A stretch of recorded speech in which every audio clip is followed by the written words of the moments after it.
کہ فضل خدا کیسے حاصل کریں، رحمت خدا کیسے حاصل کریں، تو روایات میں ملتا ہے فضل خدا کو حاصل کرنے کے لیے، رحمت خدا کو حاصل کرنے کے لیے دائم الوضو رہو۔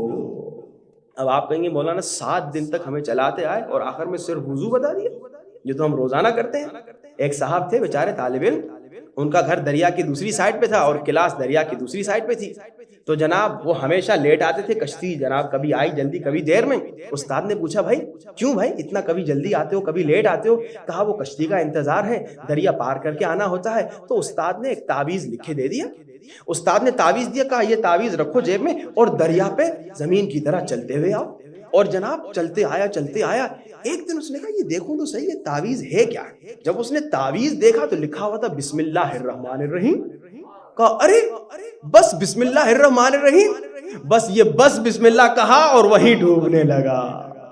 کم نہ سمجھیے وضو کو، اور میں نے نہیں کہا کہ صرف نماز کے لیے وضو، میں نے کہا دائم الوضو، یعنی ہمیشہ وضو میں۔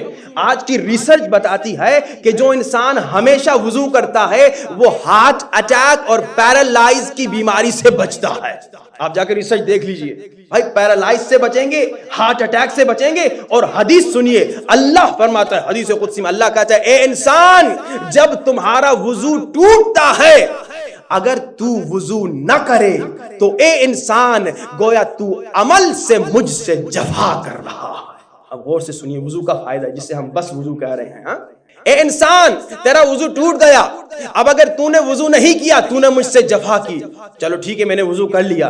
اے انسان اگر وضو کے بعد تو نے 2 رکعت نماز نہیں پڑھی تو پھر تو نے مجھ سے جفا کی، اچھا 2 رکعت نماز پڑھ لی، اگر تو نے 2 رکعت نماز پڑھی اور سجدے میں نہیں گئے تو پھر بھی تو نے اللہ سے جفا کی، اچھا سجدہ بھی کر لیا، اگر تو سجدے میں گیا اور تو نے مجھ سے کچھ نہیں مانگا تو پھر بھی تو نے مجھ سے جفا کی۔ اب میرے بندے سنو، اب اگر سجدے میں جا کے تو نے کچھ مجھ سے مانگا اور اگر میں نے عطا نہیں کیا تو میں نے جفا کی، اور خدا کبھی جفا نہیں کرتا۔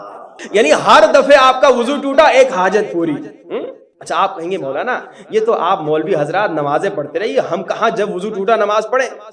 نہیں عزیزان محترم، نماز جو ہے وہ مشکل نہیں ہے پڑھنا۔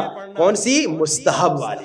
مستحب نماز تو آپ چلتے پھرتے پڑھ سکتے ہیں، ڈرائیو کرتے ہوئے پڑھ سکتے ہیں۔ مستحب نماز کے لیے شرط نہیں کہ آپ قبلہ رخ ہو کے پڑھیں۔ آپ کا وضو ٹوٹا، آپ نے وضو کیا، چلتے ہوئے 2 رکعت نماز حاجت پڑھ لی اور جناب چلتے ہوئے سجدہ کر لیا اور چلتے ہوئے دعا کر لی۔ ہاں بھائی وضو کے بہت فائدے ہیں، بس ایک فائدہ اور زحمت تمام۔ دیکھیے وضو آپ نے سنا دائم الوضو رہنے سے فضل خدا ملے گا، رحمت خدا ملے گی، اور جب فضل و رحمت خدا ملے گی تو نفس کو شکست ملے گی۔ وضو کا کیا فائدہ؟ آپ جانتے ہیں فرشتے کس چیز سے بنے؟ بھائی فرشتے کس چیز سے بنتے ہیں؟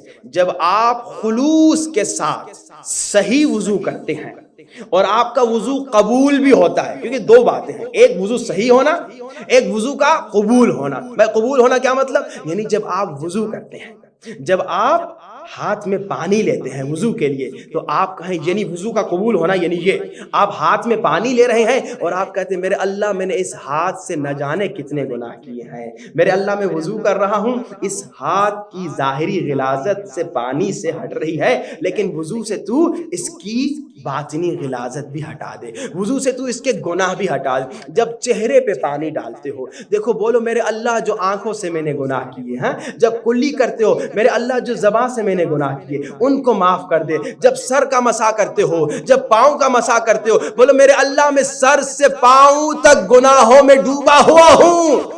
یہ یعنی وضو قبول ہونا۔ صحیح وضو تو ہم جو کرتے ہیں صحیح وضو، ہاں، لیکن قبول ہونا الگ بات ہے، یعنی اس انداز سے وضو کریں، ہاتھوں کے گناہ کی معافی، آنکھوں کے گناہ کی معافی، زبان کے گناہ کی معافی، سر سے پاؤں تک جتنے گناہ کیے ہیں، جس عضو سے گناہ کیے ہیں اس کی معافی مانگ کے جب آپ وضو کرتے ہیں، یعنی جب آپ کا وضو صحیح بھی ہوتا ہے قبول بھی ہوتا ہے، تو روایات میں ملتا ہے جب آپ کا وضو صحیح بھی ہوتا ہے قبول بھی ہوتا ہے تو آپ کے وضو کے ہر قطرے سے فرشتہ بنتا ہے۔